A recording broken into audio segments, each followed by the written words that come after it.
New Delhi railway സ്റ്റേഷനിൽ തിക്കിലും തിരക്കിലും പെട്ട് 18 പേർ മരിച്ചതായാണ് റിപ്പോർട്ട്. ശനിയാഴ്ച രാത്രി 8 മണിയോടെയാണ് അപകടമുണ്ടായത്. 4 കുട്ടികൾ ഉൾപ്പെടെ 18 പേരുടെ മരണം നിലവിൽ സ്ഥിരീകരിച്ചിട്ടുണ്ട്. ഇതിൽ 11 പേർ സ്ത്രീകളാണ്.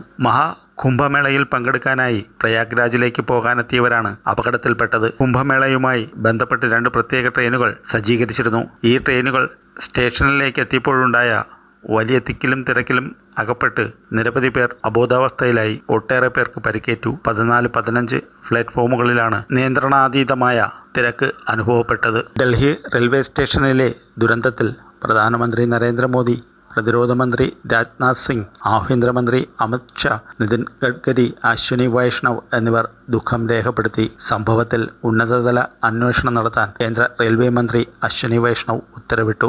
സംഭവത്തിൽ ഉടൻ അന്വേഷണം നടത്താനും ദുരന്ത നിവാരണത്തിന് കൂടുതൽ സേനകളെ വിന്യസിക്കാനും ഡൽഹി ലഫ്റ്റനന്റ് ഗവർണർ നിർദ്ദേശം നൽകി.